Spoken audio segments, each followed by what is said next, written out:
আমি আপনাদের খেদমতে আজ একটি বিষয়বস্তুর উপর আলোচনা করার ইচ্ছা পোষণ করে মানসিকভাবে প্রস্তুতি নিয়েছিলাম।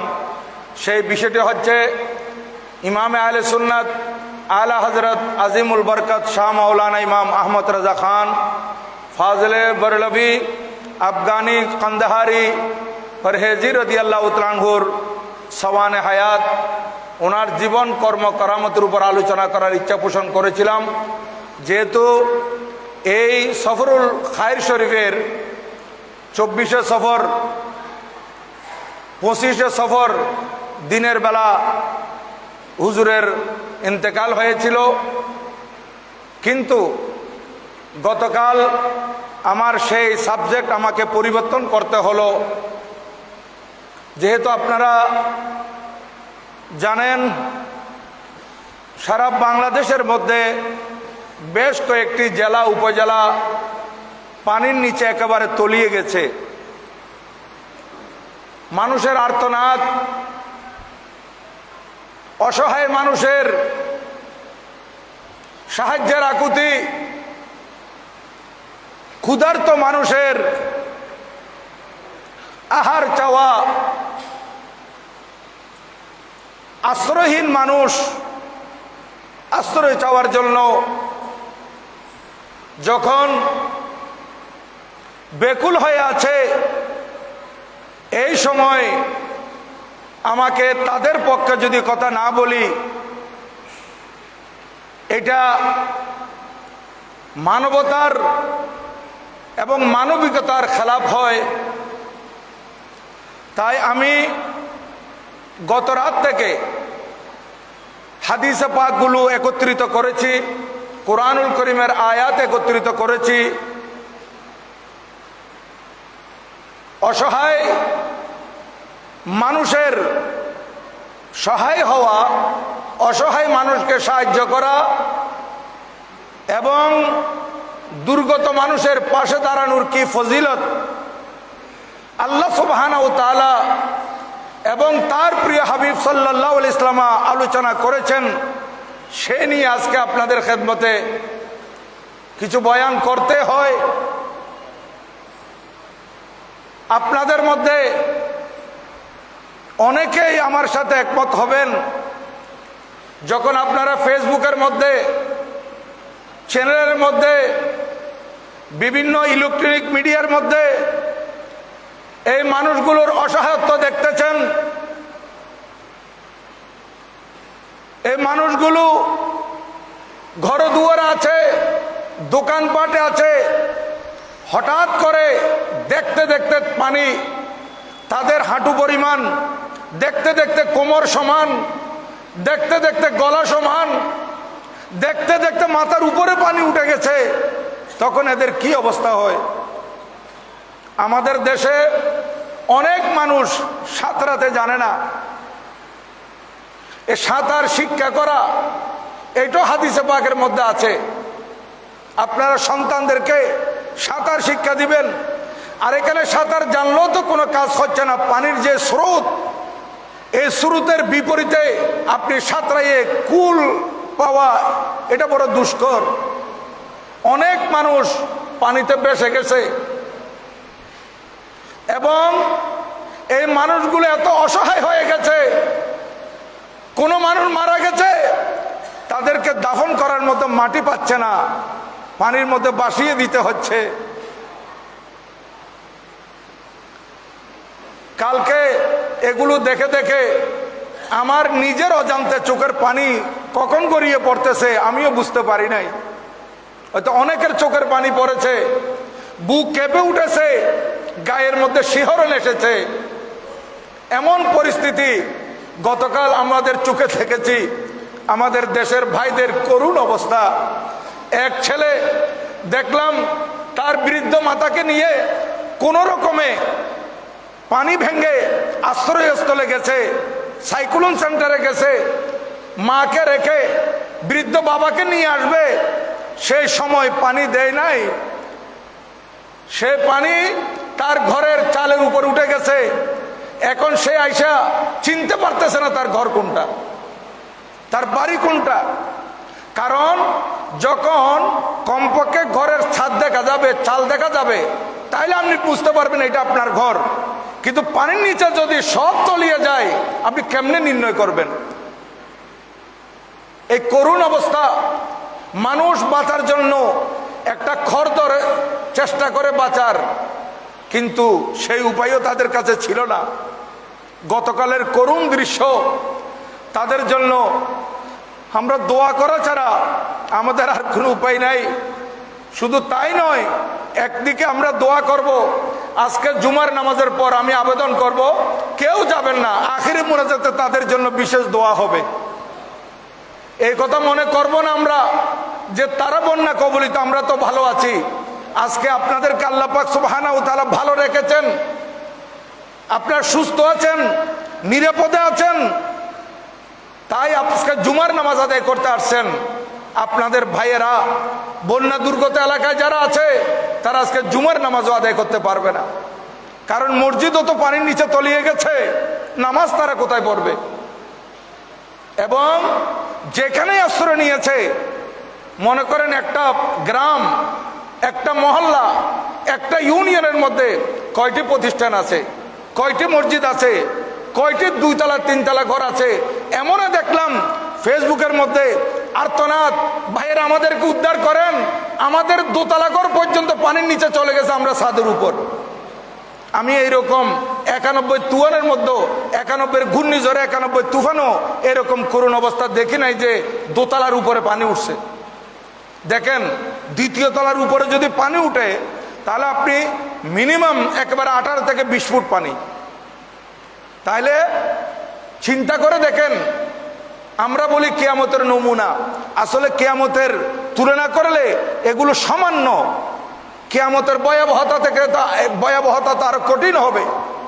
আজকে আপনারা যদি সবাই আমাদের এই দুর্গত এলাকার ভাইদের পাশে দাঁড়ান, শুধু ফেনী, কুমিল্লা, ব্রাহ্মণবাড়িয়া, হবিগঞ্জ, সিলেট নয়, আমাদের চট্টগ্রামের বিভিন্ন উপজেলাও পানির নিচে। হাটহাজারীতে দেখেন, ফটিকছড়ি দেখেন, ফটিকছড়ির করুণ কাহিনী, করুণ অবস্থা। কালকে বাঁধ ভেঙে হলদা নদীর পানি, এমন তো হলদা নদীর স্রোত আপনারা জানেন কিরকম, কি তীব্র স্রোত। সেই হলদা নদীর বাঁধ ভেঙে নাজিরহাটের নতুন ব্রিজের পাশ দিয়ে যেভাবে পানি ঢুকতেছে দেখলাম, বিভিন্ন জন ফেসবুকে লাইভ দিচ্ছে যে আমাদেরকে বাঁচান, আমাদেরকে বাঁচান, আমরা নিরুপায় হয়ে গিয়েছি। আলহামদুলিল্লাহ, আমাদের বাংলাদেশের অনেক মানবিক টিম আছে, এরা দুর্গতদের পাশে গিয়ে দাঁড়াচ্ছে। আমাদের গৌসিয়া কমিটির ভাইরা বসে নাই, তারা দৌড়ে চলে গেছে। আমাদের সুন্নি জামাতের তরুণ আলেমরা যতটুকু সামর্থ্য সেইভাবে চলে গেছে। এবং আমাদের বিভিন্ন সংগঠন, এরা এই মানবিক সংগঠনগুলো বন্যার্তদের পাশে দাঁড়াচ্ছে, নৌকা নিয়ে, বুট নিয়ে। আর এমন অবস্থা হয়েছে যে এরা যে যাবে ত্রাণ নিয়ে, ট্রাক ভর্তি ত্রাণ মাঝপথে দাঁড় করাই রাখতে হয়েছে, কারণ রাস্তা তো পানির নিচে তলিয়ে গেছে, ট্রাক যেতে পারতেছে না ত্রাণবাহী।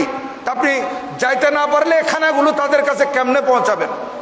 কালকে সদরঘাট থেকে বেশ কয়েকটি বোট বোঝাই করে শেষ পর্যন্ত সেদিকে গেছে আমাদের ভাইয়েরা। কিন্তু শুনলাম বড় দুঃখের বিষয়, এই একটা বোট স্বেচ্ছাসেবী কর্মীদের সহ নিয়ে এই পানির স্রোতের মধ্যে সেই একটি নৌকা বেশ হয়ে গেছে।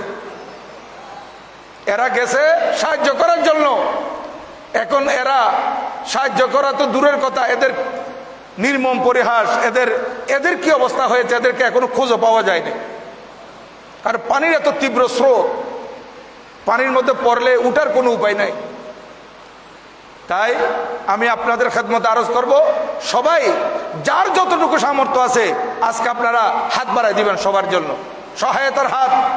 যারা মানবিক টিমের ভাইরা আছে তাদের কাছে আপনারা সামর্থ্য অনুযায়ী হাত বাড়াবেন এবং এই বন্যা দুর্গত এলাকার পাশে দ্রুত যাতে তারা আজকের ভিতর, এতদিন তো যারা গেছে, কালকেও যারা গেছে আজকের ভিতর বিভিন্ন ফটিকছড়ি, হাটহাজারী সহ ফেনী, নোয়াখালী, পরশুরাম বিভিন্ন জায়গায় এরা খবর নিয়ে ভাগ ভাগ করে যাচ্ছে। তাদের পাশে আপনারা দাঁড়াবেন, তাদেরকে সাহায্য করবেন। এখানে যদি সাহায্য করেন, আপনাদের পক্ষ থেকে মানবিক টিমের কর্মীরা যদি তাদের পাশে দাঁড়ায়, আপনারা না গেলেও এখানে সাহায্য করে আপনারা ওই সওয়াব পাবেন যে সওয়াব আপনার প্রতিনিধিরা তাদের পাশে গিয়ে দাঁড়িয়ে পেয়েছে। কারণ আপনাদের উসিলায় তো তারা যেতে পারতেছে, আপনাদের দানের কারণে তারা যেতে পারতেছে। আপনারা তাদেরকে মুক্ত হস্তে দান করবেন। অনেকের কাছে অনেক টাকা আছে, অনেক টাকা, আবার অনেকের কাছে দান দক্ষিণা করে যে কিছু কালো টাকা থাকে। আমি বলবো সওয়াবের নিয়ত ছাড়া এই কালো টাকা অকাতরে বিলীন করে দেন। আপনারা দেন, যারা যেভাবে পারেন সাহায্য করেন, মানুষকে বাঁচান। আমি যে আয়াত তেলাওয়াত করেছি এটা সূরা বলদ, কোরআনুল করিমের 30তম পারা 90 নম্বর সূরা, আয়াত নম্বর 14, 15, 16 পরপর 3টে আয়াত আমি তেলাওয়াত করেছি। এই 3টে আয়াতের মধ্যে আল্লাহ পাক সুবহানাহু ওয়া তাআলা বলতেছেন, যারা দুর্ভিক্ষের সময় দুর্দিনে মানুষকে যারা খানা খাওয়ায়, আজকে কত মানুষ বলতেছে আজকে আমরা 2 দিন ধরে খানা খেতে পারি নাই, আমাদের কাছে কোনো ত্রাণও আসে নাই। আর এদের বাড়ি করে যা ছিল সব তো পানির নিচে তলিয়ে গেছে, সব পানির নিচে। এরা শুধু পরনের যে কাপড়, সে কাপড় নিয়ে অনেকে বেরিয়েছে। আর পরনের কাপড় নিয়ে বেরিয়ে গেল, আপনি তো একটু বৃষ্টিতে ভিজছেন, বাসায় গিয়ে আপনি কাপড় চেঞ্জ করেছেন, কিন্তু এরা কাপড় পরিবর্তন করবে সেই সুযোগও নাই, কারণ এদের কাছে তার কাপড়ও নেই। যেগুলো ছিল সেগুলো নিয়ে বেরিয়ে গেছে, আর কাপড় নাই। সম্মানিত হাজরিন, কুরআনুল কারীম আল্লাহ সুবহানাহু ওয়া তাআলা ইরশাদ করেন, আও ইতআমুন ফি ইয়াউমিন যী মাযগাবা, অথবা যারা ওই দিন মানুষদেরকে খানা খাওয়াবে, মানুষের মুখে আহার তুলে দিবে, জি মাযগাবা, দুর্ভিক্ষের সময়, দুর্দিনের সময়, অনটনের সময় মানুষের মুখে খানা তুলে দিবে, ইয়তীমান যা মাকরাবা, এবং নিকটবর্তী যারা ইয়তীম তাদেরকেও খানা দিবে, তাদেরকে সহায়তা করবে। আও মিসকিন যা মাতরাবা, অথবা এমন নিঃস্ব, মিসকিন বলা হয় যাদের কিছু নাই। আজকে যে বন্যা দুর্গত এলাকার লোকগুলা, এদের মধ্যবিত্ত ছিল, নিম্ন মধ্যবিত্ত ছিল, কিংবা আরো পয়সাওয়ালা ছিল, একেবারে অসহায় হয়ে গেছে। এখন তো তাদের কাছে আর কিছু নাই, এরা তো নিঃস্ব হয়ে গেছে, এরা তো মিসকিন হয়ে গেছে। এদের পাশে দাঁড়ালে আমার আল্লাহ বলেন অনেক ফজিলত তাদের। আল্লাহ পাক সুবহানাহু ওয়া তাআলা এই মানুষগুলোর পাশে দাঁড়ানোর জন্য কোরআনে পাকের নির্দেশ দিয়েছেন। সাথে সাথে আমার নবীজি হাদিসে পাক ইরশাদ করেন, এই হাদিস কানা মুত্তাফাক আলাইহি রাওয়ায়াত। দেখেন বুখারী শরীফ এবং মুসলিম শরীফ আছে, মিশকাত শরীফের 421 পৃষ্ঠার মধ্যে এই হাদিসে পাক কানা আছে। আমার নবীজি ইরশাদ করেন, আন জারীর বিন আব্দুল্লাহ রাদিয়াল্লাহু তাআলা قال قال رسول الله صلى الله تعالى عليه وسلم لا يرحم الله من لا يرحم الناس আও কামা ক্বালান নবী আলাইহি সাল্লাতু ওয়াস সালাম। আল্লাহর প্রিয় মাহবুব সাল্লাল্লাহু তাআলা আলাইহি ওয়াসাল্লাম ইরশাদ করতেছেন, যারা মানুষকে দয়া করে না, মুসিবতের সময় মানুষের পাশে দাঁড়ায় না, যারা সংকটের সময় মানুষকে সাহায্য করে না, মানুষের প্রতি দয়া আসে না, লা ইয়ারহামুল্লাহ, আল্লাহ পাক সুবহানাহু ওয়া তাআলা তাদের থেকে কুদরতের দয়ার নজর উঠাইয়া নিবে। যারা দুঃসময়ে দুর্দিনে মানুষকে দয়া করবে না, আমার আল্লাহ তাদেরকে দয়া করবে না। আল্লাহ বলবেন যে আমার বান্দা এই অসহায়ত্বের মধ্যে ছিল, সমস্যার মধ্যে ছিল, সংকটাপন্ন ছিল, কিন্তু তোমার কাছে সামর্থ্য থাকা সত্ত্বেও তুমি তাদের পাশে কেন দাঁড়ালে না? আজকে আমার কাছে দয়ার জন্য আসছো, যাও, আমি তোমাকে আর কোনো দয়া করবো না। তাইলে আল্লাহর দয়া পাওয়ার একটা বড় মাধ্যম হচ্ছে এই দুর্গত এলাকার মানুষগুলোর পাশে দাঁড়ানো, তাদেরকে সাহায্য করা। ওয়ানিন নুমান বিন বাশীর রাদিয়াল্লাহু তাআলা আনহুমা قال قال رسول الله صلى الله عليه وسلم ترى المؤمنين تراحمهم وتوادهم وتعاطفهم كمثل الجسد জাসাদ ইজা ইস্তাকা আযবান ইত্তাদা লাহু সাইরুল জাসাদ বিসসাহরে ওয়াল হুম্মা। মুত্তাফাক আলাইহি। এটাও বুখারী শরীফ, মুসলিম শরীফ, মেশকাত শরীফের 422 পৃষ্ঠার মধ্যে হাদিসে পাক আছে। হযরত সাইয়েদনা নোমান বিন বশীর রাদিয়াল্লাহু তাআলা আনহু থেকে বর্ণিত, আল্লাহর নবীজি ইরশাদ করেন, নবীজি বলেন, ও আমার উম্মতেরা শুনো, তোমরা ঈমানদারকে কিভাবে পাবে? ঈমানদারকে যখন তোমরা দেখবে, ঈমানদারদের দিকে যখন দৃষ্টি নিক্ষেপ করবে, তখন তোমরা তাদেরকে তাদের দয়ার ব্যাপারে দেখবে। পরস্পরে তারা পরস্পরে দয়াশীল হবে এবং তারা পরস্পর আন্তরিক হবে এবং পরস্পর তারা একজন আরেকজনের প্রতি মেহেরবান হবে। কিরকম? কামাসালিল জাসাদ, একটা বডির মতো। অপর হাদিসে আছে আল্লাহর নবী ইরশাদ করেন, সারা পৃথিবীর মুসলমান একটা বডির মতো।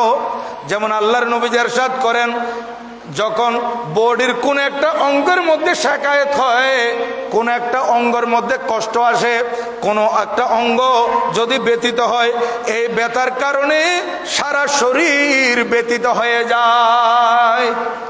মনে করেন আমি পায়ে ব্যথা পেলাম, এই ব্যথাটা শুধু পায়ে থাকে না, এই ব্যথার কারণে শরীরে গায়ে জ্বর এসে যায় এবং সারা রাত ঘুম আসে না, নির্ঘুম রাত কাটাতে হয় ব্যথার কারণে। চিৎকার করতে করতে রাত চলে যায় কিন্তু চোখে ঘুম আসে না। এই একটা অঙ্গে ব্যথা পেয়েছি, সর্বাঙ্গ ব্যথিত হয়ে গেছে। অনুরূপভাবে আমাদের যে 7-8 জেলা এবং বিভিন্ন উপজেলার মানুষ বন্যা দুর্গত, বাকিরা আমরা ভালো আছি, বাকিরা আমাদের সুস্থ অবস্থা আছি, বাকিরা আমরা শান্তিতে আছি, এই বলে আমরা তাদেরকে দয়া করব না, নয়, আমরা তাদেরকে আজকে দয়া করব, আরেকদিন আমাদের দুর্দিনে তারা আমাদের জন্য এগিয়ে আসবে। শুধু তাই নয়, তারা কি আসবে তাই নয়, আজকের দিনে আমরা যদি তাদেরকে সাহায্য করি, এমন একটা সময় আসবে আমারও দুর্দিন আসতে পারে, সেই সময় মহান রব্বুল আলামিন দয়া, স্বয়ং কুদরতি দয়া আমাদের উপর ঢেলে দিবেন। আল্লাহ পাক আমাদেরকে দয়া করবেন। অপর হাদিস, তাও হযরত নোমান বিন বশীর রাদিয়াল্লাহু তাআলা আনহু থেকে বর্ণিত, তিনি বলেন, ক্বালা রাসূলুল্লাহ সাল্লাল্লাহু আলাইহি ওয়াসাল্লাম আল মুমিনুনা কারজুলিন ওয়াহিদ। দেখেন, ওই যে বলছিলাম অপর হাদিস, আল্লাহর নবীজি ইরশাদ করেন, সমস্ত ঈমানদারেরা একটা মানুষের মতো, একটা মানুষ। সারা পৃথিবীর ঈমানদার এক বডির মতো, এক মানুষের মতো। ইনিস্তাকা রাসাহু ইস্তাকা কুল্লুহু, যদি কোন একটা অঙ্গের মধ্যে ব্যথা লাগে, এই ব্যথার কারণে সমস্ত শরীর ব্যথিত হয়ে যায়। অনুরূপভাবে সারা পৃথিবীর মুসলমান, আমি ভালো আছি, আমার আরেকবার যদি কষ্ট থাকে তাহলে আমি আর ভালো থাকলাম কই? আমার ভাইকেও আমাকে ভালো করতে হবে, সুস্থ করতে হবে, আমার ভাইয়ের পাশে আমাকে দাঁড়াতে হবে। وعن ابي موسى رضي الله تعالى عن النبي صلى الله عليه وسلم قال المؤمن للمؤمن كالبنيان يشد بعضها بعضا ثم شبك من اصبعيه او كما قال عليه السلام। এটা বুখারী শরীফ, মুসলিম শরীফের রওয়ায়াত, মেশকাত শরীফ 422 পৃষ্ঠার মধ্যে আছে। হযরত আবু মুসা আশআরী রাদিয়াল্লাহু তাআলা আনহু বর্ণনা করতেছেন, আল্লাহর নবী ইরশাদ করেন, এক ঈমানদার আরেক ঈমানদার কাল বুনিয়ান, তারা পরস্পরে একটা দালানের মতো। ইয়াশুদ্দু বাদুহা বাদা, একটা বিল্ডিং যদি আপনি করতে চান, একটা ইটের উপর আরেকটা ইট, সেই ইটের উপর আরেকটা ইট, নিচের ইট যদি বলে আমার উপর দুইটা দেওয়া যাবে না, আমি ভার সহ্য করতে পারবো না, আমার উপর কেন আরেকটা ইট চড়াচ্ছ, এই কথা বলে বিল্ডিং কোনোদিন তৈরি হবে না। একটা ইটের উপর যখন আরেকটা ইট, মাঝখানে সিমেন্ট বালি মিশ্রিত, আপনি যখন এগুলো এই ইটের দুই ইটের মাঝখানে দেন, তখন একটা আরেকটাকে শক্ত করে ধরে, এরপর তৃতীয়টা দিলেন, তৃতীয়টাকে সেইভাবে শক্ত করে ধরে, একটার উপর একটা, একটার উপর একটা করতে করতে একটা দালান তৈরি হয়ে যায়। অনুরূপভাবে সারা পৃথিবীর মুসলমান এই একটা ইট আর একটা ইটের সাথে যেভাবে গাঁথা একটা বিল্ডিং হয়ে গেছে, একটা দালান তৈরি হয়ে গেছে, সারা পৃথিবীর মুসলমান আত্মাই যাবে, এক আত্মা আরেক আত্মার সাথে গাঁথা এইভাবে। আমরা আরেকজন, তারপরে নবীজি সাহাবায়ে কেরামের সামনে সুম্মা সাব্বাকা বাইনা আসবাইহি, হাদিসে পাকের মধ্যে আছে, নবীজি এইভাবে এক হাতের আঙ্গুল মুবারক আর এক হাতের আঙ্গুল মুবারকের মধ্যে এইভাবে ঢুকিয়ে দিলেন। নবীজি ইরশাদ করেন, দেখো আমার সাহাবীরা, যে এই আঙ্গুলগুলো ওই আঙ্গুলের এক হাতের আঙ্গুল আর এক হাতের আঙ্গুলের মধ্যে যখন আমি প্রবেশ করে দিলাম কিভাবে শক্ত হয়ে গেল দেখো। অনুরূপভাবে একজন মুসলমান আরেকজন মুসলমানের মধ্যে এইরকম ভ্রাতৃত্ব বন্ধন, এরকম সম্পর্ক থাকতে হবে। এটা নবীজি আমাদের জন্য ইরশাদ করেছেন। ওয়ান ইবনে উমর রাদিয়াল্লাহু তাআলা আন্না রাসূলুল্লাহ সাল্লাল্লাহু আলাইহি ওয়াসাল্লাম قال المسلم اخو المسلم لا يظلمه ولا يسلمه ومن كان في حاجه اخيه كان الله له كان الله في حاجته ومن فرج كربة فرج الله عنه كربة من قربات يوم القيامة أو كما قال النبي صلى الله عليه وسلم মুত্তাফাকুন আলাইহি। এইটাও বুখারী শরীফ, মুসলিম শরীফ। এগুলো আমি আপনাদের সামনে শুধু হাদিস শরীফগুলো অনুবাদ করে যাচ্ছি, ব্যাখ্যা করার সুযোগ নাই। যে সাহায্য করলে, সহায়তা করলে কত উপকারে আসে মানুষ। আমরা একজন আরেকজনের সাথে কি সম্পর্ক, নবীজি আমাদেরকে কি সম্পর্কের কথা বলেছেন, এগুলো আপনাদের সামনে তুলে ধরতেছি। এগুলো আমার নবীজির নুরানি জমানের বাণী। এটাও বুখারী শরীফ, মুসলিম শরীফ আছে। মেশকাত শরীফ এটাও 422 পৃষ্ঠার মধ্যে আছে। হযরতে সৈয়দনা আব্দুল্লাহ ইবনে উমর রাদিয়াল্লাহু তাআলা আনহু থেকে বর্ণিত, নবীজি ইরশাদ করেন, এক মুসলমান আরেক মুসলমানের ভাই। আল মুসলিমু আখুল মুসলিম, এক মুসলমান আরেক মুসলমানের ভাই। সুতরাং কোন মুসলমানের সাথে অত্যাচার করতে পারবে না। ওয়ালা ইয়াসলিমুহু, এবং তাকে খারাপের দিকে ঠেলে দিতে পারবে না, তাকে দুঃখের দিকে ঠেলে দিতে পারবে না, তাকে সমস্যার দিকে ঠেলে দিতে পারবে না। নবীজি ইরশাদ করেন, যে ব্যক্তি তার মুসলমান ভাইয়ের হাজতে, দুঃখ দুর্দশায় এগিয়ে আসবে। এ দেখেন, আজকে আপনারা যদি সহায়তা করেন, আপনাদের জন্য নবীজি ইরশাদ করেছেন, যে ব্যক্তি তার ভাইয়ের সাহায্যে এগিয়ে আসবে, আল্লাহ পাক সুবহানাহু ওয়া তাআলা তাকে সাহায্য করবে। হ্যাঁ, এবং ওয়ামান ফাররাজা কুরবাতান, এবং যে ব্যক্তি তার মুসিবতে একটু তাকে সহায়তা করে, তাকে মুসিবত থেকে উত্তোলন হওয়ার সুযোগ করে দিবে, তার মুসিবত দুর্দশায় তার পাশে দাঁড়াবে। আল্লাহর নবী ইরশাদ করেন, কিয়ামতের ময়দান এটা তো বড় ভয়াবহ পরিস্থিতি হবে। সেই ভয়াবহ পরিস্থিতিতে দুনিয়ার মধ্যে কোন মানুষের পাশে দাঁড়ানোর কারণে, কোন মানুষকে সাহায্য করার কারণে, কিয়ামতের ময়দানে ওই ভয়াবহ পরিস্থিতিতে আল্লাহ পাক আপনার মুসিবত টলাই দিবেন, মুসিবত দূর করে দিবেন। ইয়া রাসূলুল্লাহ সাল্লাল্লাহু আলাইহি ওয়াসাল্লাম জিন্দাবাদ। এখন দেখেন আরেকখানা হাদিস। ওয়ান আনাস রাদিয়াল্লাহু তাআলা قال قال رسول الله صلى الله عليه وسلم والذي نفسي بيده لا يؤمن عبد حتى يحب لاخيه ما يحب لنفسه متفق عليه। মেশকাত, এটা মেশকাত 423 পৃষ্ঠার মধ্যে আছে। বুখারী শরীফ, মুসলিম শরীফে আছে। হযরত আনাস বিন মালিক রাদিয়াল্লাহু তাআলা আনহু থেকে বর্ণিত হাদিসে পাক, আল্লাহর প্রিয় মাহবুব সাল্লাল্লাহু আলাইহি ওয়াসাল্লাম ইরশাদ করতেছেন, আমি ওই আল্লাহর কসম করে বলতেছি, যে আল্লাহর কুদরতের হাতের মধ্যে আমি নবীজির জান। দেখেন, নবীজি এটা শপথ করে বলতেছেন, ওয়াল্লাযী নফসি বিয়াদিহি, ওই সত্তার শপথ করতেছি যে সত্তার কুদরতের হাতে আমি নবীজির জান। ওই সত্তার শপথ করে বলতেছি, লা ইউমিনু আবদুন, ওই বান্দা অতক্ষণ পর্যন্ত পরিপূর্ণ ইমানদার হতে পারবে না। দেখেন, ইমানের মধ্যে কমতি থেকে যাবে। পরিপূর্ণ ইমানদার হতে হলে কি করতে হবে? নবীজি ইরশাদ করতেছেন, যতক্ষণ না পর্যন্ত হাত্তা ইউহিব্বু লিআখিহি মা ইউহিব্বু লিনাফসি, যতক্ষণ পর্যন্ত ওই মুসলমান, ওই বান্দা নিজের জন্য যা পছন্দ করে তার অপর ভাইয়ের জন্য তা পছন্দ করবে না, ততক্ষণ পর্যন্ত সে পরিপূর্ণ ইমানদার হতে পারবে না। পরিপূর্ণ ইমানদার হওয়া সম্ভব নয়।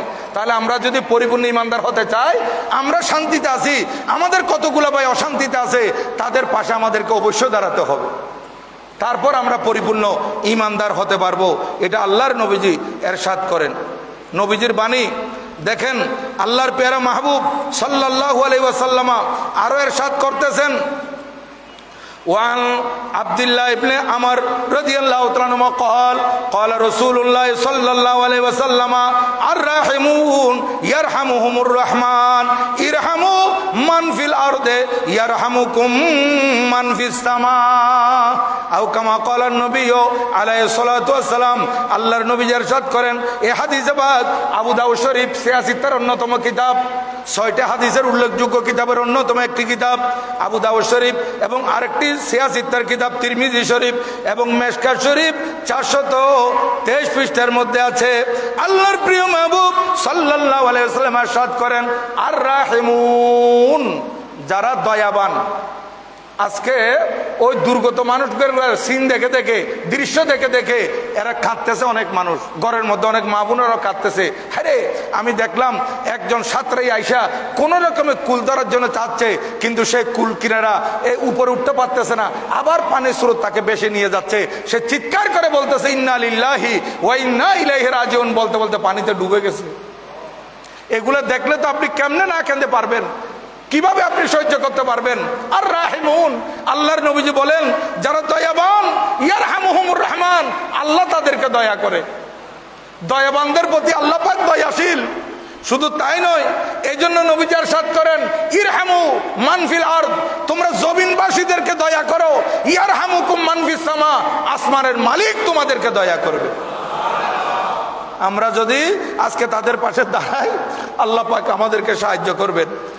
হযরতে সাইয়েদনা আনাস বিন মালিক রাদিয়াল্লাহু তাআলা আনহু থেকে বর্ণিত, আনাস বিন মালিক রাদিয়াল্লাহু তাআলা আনহু থেকে বর্ণিত, আনিন নবী সাল্লাল্লাহু আলাইহি ওয়াসাল্লাম, ফাইল্লাম ইয়ানসুরুহু ওয়া হুয়া ইয়াকদুরু আলা নাসরিহি আদরাকাহুল্লাহু বিহি ফিদ দুনিয়া ওয়াল আখিরাহ। এটা ইমাম বগবী শরহু সুন্নাহর মধ্যে রওয়ায়াত এনেছেন। মেশকাত শরীফ 423 পৃষ্ঠার মধ্যে আছে।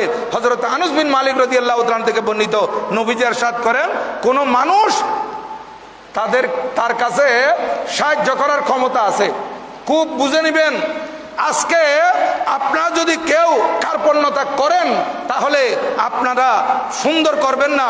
এখানে নবীজি ইরশাদ করেন, তার ভাইকে সাহায্য করার তার কাছে কুদরত আছে, ক্ষমতা আছে, সামর্থ্য আছে, কিন্তু সে তাকে সাহায্য করে নাই। সাহায্য করার ক্ষমতা থাকা সত্ত্বেও সে তাকিয়ে আছে, আমার কি হবে, তাদের হলো হক গা, আমি তো বলা আছি, এরকম করে তাকিয়ে আছে, কিন্তু সাহায্যের জন্য হাত বাড়ায় নাই। আমার নবীজি ইরশাদ করেন, সে আজকে এমন একটা অপরাধ করেছে, তার ভাইয়ের সাহায্যে এগিয়ে না আসার কারণে আদরাকাহুল্লাহু বিহি ফিদ দুনিয়া ওয়াল আখিরাহ, আল্লাহ পাক তাকে শুধু আখিরাতে পাকড়াও করবে তাই নয়, দুনিয়াতেও তাকে পাকড়াও করবে। আমরা যদি মনে করি যে আমি হিলবির মধ্যে আছি, নাজিরপাড়া নিচু এলাকা, এখানে পানি উঠছে আর কি, আমি হিলবিতে আল্লাহর মেহরবানি একটা বিল্ডিং করে ফেলতে পারছি, অথবা আমি বাড়াই থাকি, আমার এখানে জীবনেও পানি আসবে না, যেহেতু আমি উপরে আছি। নয়, এটা আমার আল্লাহর কুদরত। নাজিরপাড়া শুষ্ক থাকবে, হিলবিও পানিতে ডুবে যাবে, এটা আল্লাহর কুদরত। এই পর্যন্ত আপনারা দেখেন, পটিও পানি থেকে বাঁচতে পারে নাই, চন্দনাইশও পানি থেকে বাঁচতে পারে নাই। বিভিন্ন সময় বিভিন্ন উপজেলার মধ্যে পানি আসছে। এর এক সময় মনে করেছিল আমরা উপরের স্থানে আছি, আমাদের এখানে পানি আসবে না, কিন্তু আমার আল্লাহ সে কুদরত দেখাই দিয়েছেন। এই কথা মনে করলে হবে না, আমি উপরে আছি, আমি বেঁচে যাব। আরে না, আমার আল্লাহ আপনাকে হয়তো পানি দেয় নাই, হয়তো এমন একটা আযাব দিবে, এমন একটা ভূমিকম্প দিবে, আপনার সব বিল্ডিং মাটির ভিতর চলে যাবে। এরকমও তো হতে পারে। কিন্তু আপনার কাছে যখন সাহায্য করার ক্ষমতা আছে, এই সুযোগে আপনি সাহায্য করেন। আল্লাহর নবীজি ইরশাদ করেন, যদি সে সাহায্য না করে, তাকে দুনিয়াতেও তাকে পাকড়াও করবে, আখিরাতের মধ্যে আল্লাহ পাক পাকড়াও তো অবশ্য করবেনই। ওয়ান আনাস রাদিয়াল্লাহু তাআলা ওয়ান আব্দুল্লাহ রাদিয়াল্লাহু তাআলা আনহুমা ক্বালা রাসূলুল্লাহ সাল্লাল্লাহু আলাইহি ওয়াসাল্লাম, হযরত সাইয়্যিদনা আনাস বিন মালিক, হযরত আব্দুল্লাহ রাদিয়াল্লাহু তাআলা আনহুমা থেকে বর্ণিত হাদিস, আল্লাহর নবী ইরশাদ করেন, আল খালকু আয়ালুল্লাহ, সমগ্র সৃষ্টি জগৎ আল্লাহর পরিবারের মতো। এটা হাকিকত নেওয়া যাবে না, এটা বাস্তবত্ব নেওয়া যাবে না, এটা নিতে হবে মজাজ, ইস্তেআরা, এটা রূপকত্ব নিতে হবে। অর্থাৎ আমার আল্লাহ পরিবার পরিজন থেকে মুক্ত।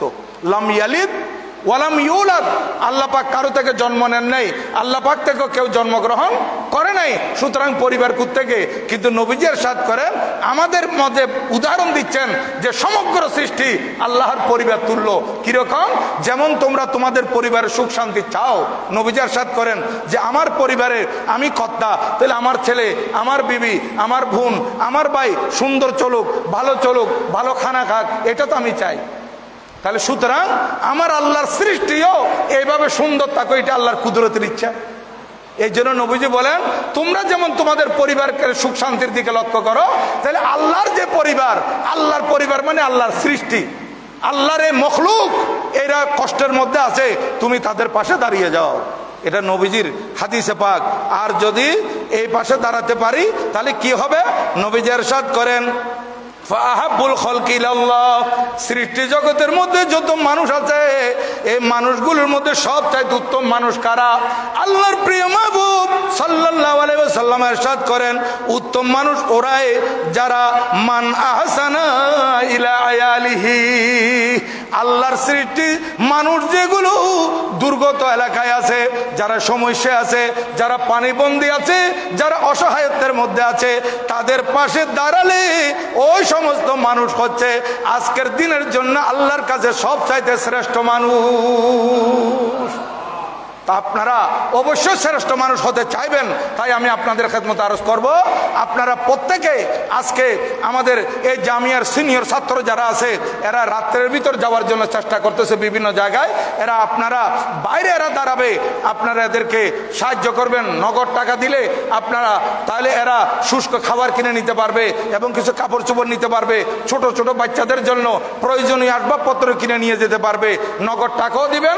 এবং আপনারা যদি কোনো ত্রাণ নিজেরা বানিয়ে থাকেন, কোনো পোটলা, এগুলো তাদের হাতে তুলে দেন, এরা আপনাদের পক্ষ থেকে ওই দুর্গত এলাকার ফটিকছড়ি, রাঙ্গুনিয়া, ফটিকছড়ি, হাটাজারি, ফেনী, পশুরাম এবং আরও যে দুর্গত এলাকা আছে, এরা টিম ভাগ করে করে এরা বিভিন্ন জায়গায় যাবে। এরা আপনাদের জন্য আজকে আপনাদের সহায়তা নেওয়ার জন্য, আপনাদের এই আন্তরিকতা নেওয়ার জন্য, আপনাদের এই অনুদান নেওয়ার জন্য এরা মসজিদের বাইরে আপনার জুমার পরে দাঁড়াবে। আপনারা সবাই অকাতরে দান করবেন। আজকে 1 টাকা 2 টাকা নয়, এটা লক্ষ লক্ষ টাকার ব্যাপার। আপনারা আজকের এমন একটা রেকর্ড সৃষ্টি করবেন, ঐতিহ্যবাহী দায়েম নাজির জামিয়া মসজিদ থেকে কয়েক লক্ষ টাকা দুর্গত মানুষদের জন্য উঠেছে। এই কথা যাতে আসে, এটা আপনাদের একটা সুনাম হবে। শুধু সুনাম জন্য না, আমরা তো সুনামের জন্য নয়, কিন্তু আল্লাহর কাছেও এটা আমরা আল্লাহর কাছে প্রিয় হয়ে যেতে পারবো। আল্লাহ পাক সুবহানাহু ওয়া তাআলা আমাদেরকে অবশ্যই কবুল করবেন। তাই আমি বলবো আপনারা আজকে অকাতরে দান করবেন। 5,000 10,000 এখন পকেটে না থাকলেও বলবেন যে আমি বাড়ি থেকে নিয়ে আসতেছি, আমার কাছে টাকা আছে, আমি আপনারা একটু দাঁড়ান, আমি ঘর থেকে নিয়ে আসতেছি। আর যাদের কাছে এখানে আছে দিয়ে যাবেন, আর যারা পারবেন না ঘর থেকে যাকাতের টাকা হোক। আমি আবারও বলতেছি, কালো টাকা অনেকের কাছে আছে, এই কালো টাকাগুলো সাদা করার জন্য অনেক কষ্ট করতে হয়, কিন্তু আজকে সওয়াবের নিয়ত ছাড়া যদি দিয়ে দেন, আল্লাহ পাক আপনাদের এই দানও কবুল করতে পারে। কারণ আল্লাহর সৃষ্টির জন্য আপনারা সাহায্য করবেন। 5,000 10,000 20,000 যারা যেভাবে পারেন, 50,000 আজকে দেন এই দুর্গত মানুষদের জন্য। দেখবেন ইনশাল্লাহ আপনার দুঃসময়ে আমার আল্লাহ কুদরতিভাবে আপনাকে সাহায্য করবে, এবং হতে পারে আজকের এই দান আমাদের জন্য নাজাতের উসিলা হয়ে যেতে পারে। আল্লাহ পাক সুবহানাহু ওয়া তাআলা আমাদেরকে কবুল করুন, আমিন। ওয়া মা আলাইনা ইল্লাল বালাগ। ওয়া আসসালামু আলাইকুম ওয়া রাহমাতুল্লাহি ওয়া বারাকাতুহু।